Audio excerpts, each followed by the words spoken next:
Assalamualaikum warahmatullahi wabarakatuh.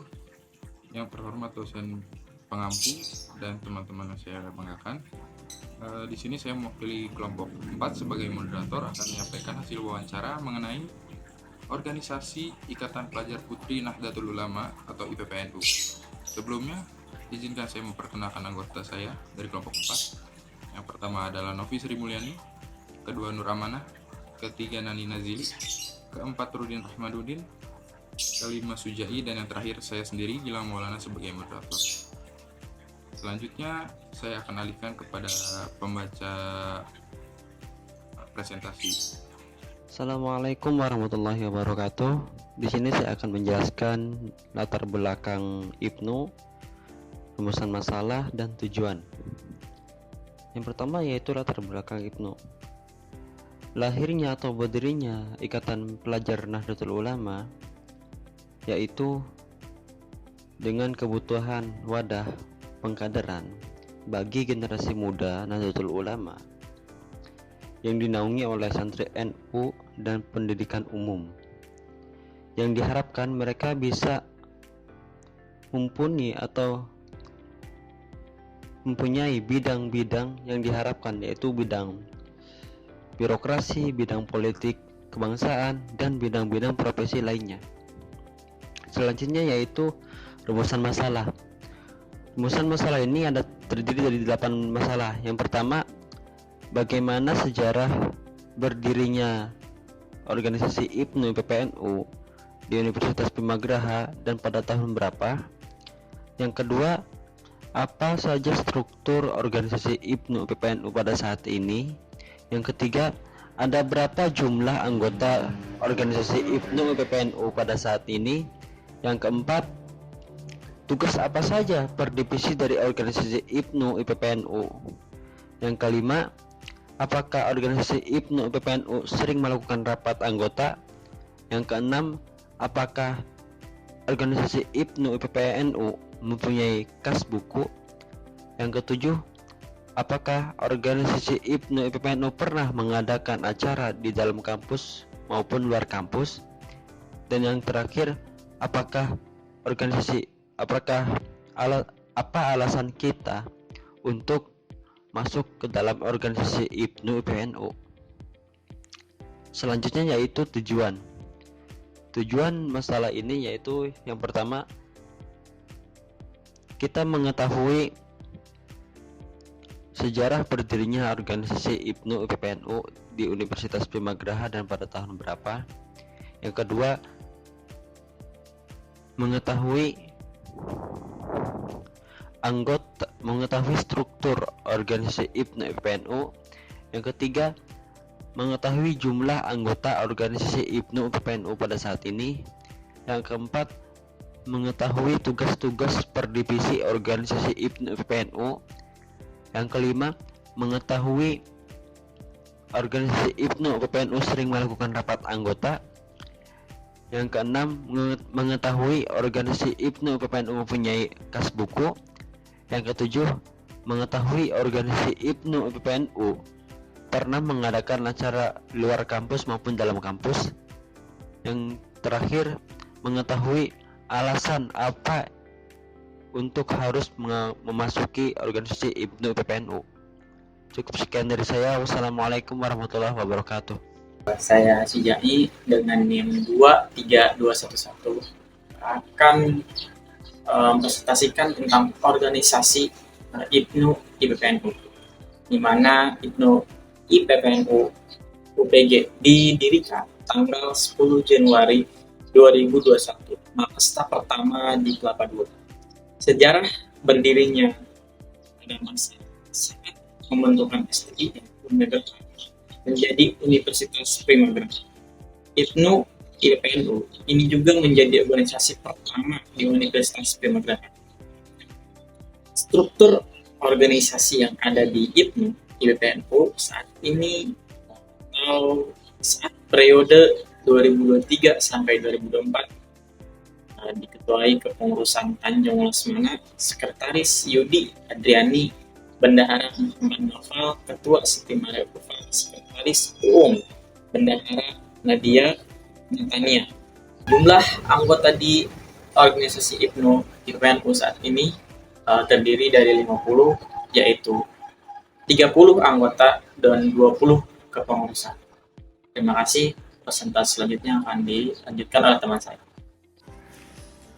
Assalamualaikum warahmatullahi wabarakatuh. Perkenalkan, nama saya Nani Najiri. Baik, di sini saya akan menjelaskan divisi yang berada di dalam IPNU IPPNU. Divisi yang ada di dalam IPNU atau IPPNU yang lebih dikenal dengan departemen. Yang pertama yaitu Departemen Kaderisasi dan Organisasi. Departemen Kaderisasi dan Organisasi mencakup untuk memfollow up kaderisasi dan membentuk kaderisasi, misalnya kegiatan masa kesetiaan anggota atau yang disebut dengan Makesta. Yang kedua yaitu Departemen Kominfo.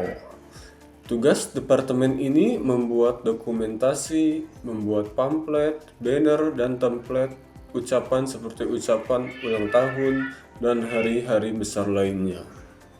Yang ketiga yaitu Departemen P3 SDM. Tugas departemen ini untuk memberdayakan sumber daya manusia yang ada di IPNU IPPNU. Misalnya membuat kegiatan rekanita kreatif. Tujuannya memotivasi mahasiswa atau pelajar untuk membuat ide kreatif bisnis untuk dijual dan bisa membuat diri kita lebih berkarya. Mungkin hanya itu yang bisa saya sampaikan, kurang lebihnya mohon maaf. Wassalamualaikum warahmatullahi wabarakatuh. Oke, saya Novi Sri Mulyani dengan NIM 223212 izin melanjutkan materi yang disampaikan oleh Kanani Nazir. Untuk materinya masih sama, yaitu tentang Departemen P3 SDM. Nah, jadi sebelumnya kan sudah dibahas tentang rekanita kreatif. Rekanita kreatif ini ternyata mempunyai beberapa produk yang sedang dijual belikan, yaitu diantaranya ada pernak-pernik gelang dan buket bunga.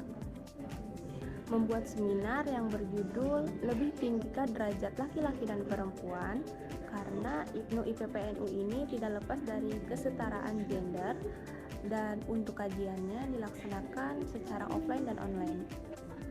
Selanjutnya ada Departemen Kebudayaan dan Olahraga. Departemen ini seperti namanya yaitu berkaitan dengan kebudayaan dan olahraga. Misalnya departemen ini mengadakan seperti pertandingan sepak bola, pertandingan voli, pertandingan badminton, dan pertandingan futsal. Pada saat kejuaraan Indonesia di Qatar, departemen ini mengadakan nonton bola bersama di alun-alun Kota Serang bersama Bupati. Dan yang terakhir ada Departemen Sosialisasi dan Dakwah. Nah, untuk program departemen ini seperti pengajian kitab kuning, istighosah, khotmil Quran, dan yang lain sebagainya yang berkaitan dengan agama. Departemen ini juga berhasil melaksanakan Isra Mi'raj di Pondok Dar El Ihsan. Nah, selanjutnya kita ke pertanyaan yang kelima, yaitu apakah di organisasi IPNU IPPNU ini sering melakukan rapat anggota? Organisasi IPNU IPPNU ini ternyata sering sekali mengadakan rapat anggota guna menciptakan kekompakan dan menghindari miskomunikasi. Contoh rapatnya itu seperti Makesta, Raker, pelantikan, dan yang terakhir adalah rapat besar dan rapat yang penting yaitu rapat Makesta 2. Terima kasih, selanjutnya mungkin akan dilanjutkan oleh Kak Nur Amanah. Baik, saya Nur Amanah dengan NIM 223206 izin melanjutkan materi yang telah disampaikan oleh Kak Novi. Baik, selanjutnya yaitu apakah di organisasi IPNU IPPNU itu ada buku kas? Nah, untuk buku kas itu ada dan tersedia, nominalnya yaitu 5.000 per bulan. Pertanyaan selanjutnya, apakah organisasi IPNU IPPNU itu sudah pernah mengadakan acara baik di dalam maupun di luar kampus?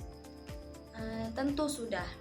Acara yang dilaksanakan di dalam kampus yaitu seperti acara pengajian kitab kuning yang membahas mengenai mandi wajib wanita dan pembahasan lainnya. Sedangkan acara yang dilaksanakan di luar kampus, yaitu seperti acara Makesta atau masa kesetiaan anggota. Makesta ini merupakan gerbang awal untuk masuk ke dalam organisasi IPNU IPPNU. Dan pertanyaan terakhir, apakah alasan Anda ingin bergabung di organisasi IPNU IPPNU? Alasan ingin bergabung di IPNU IPPNU yaitu karena kegiatannya yang sangat positif dan orang-orang di dalam organisasi IPNU IPPNU juga baik, ramah, dan mempunyai sikap kekeluargaan. Dan alasan yang terakhir ya tentunya karena ingin mengamalkan sunnah-sunnah para ulama.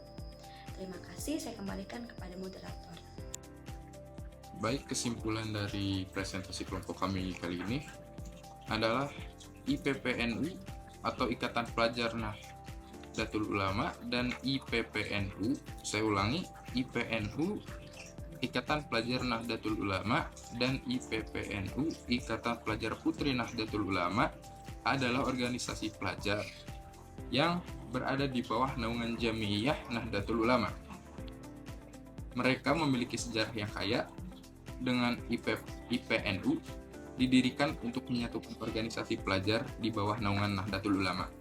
Sementara IPPNU awalnya merupakan bagian dari Departemen Keputrian IPNU. Kemudian, saran dari kelompok 4 untuk menunjukkan eksistensinya sebagai bagian dari NU serta organisasi kepemudaan, IPNU dan IPPNU perlu memperhatikan rekrutmen kader melalui peristiwa Makesta atau masa kesetiaan anggota yang merupakan saran untuk menghantarkan calon kader atau anggota dari kehidupan secara individualis menuju kehidupan kelompok masyarakat atau berorganisasi. Selain itu, jenjang pengkaderan juga perlu ditingkatkan. Sekian dari kelompok 4, kurang lebihnya mohon maaf. Terima kasih, saya sampaikan mewakili kelompok 4 untuk dosen pengampu dan teman-teman yang saya banggakan. Billahi taufiq wal hidayah. Wassalamualaikum warahmatullahi wabarakatuh.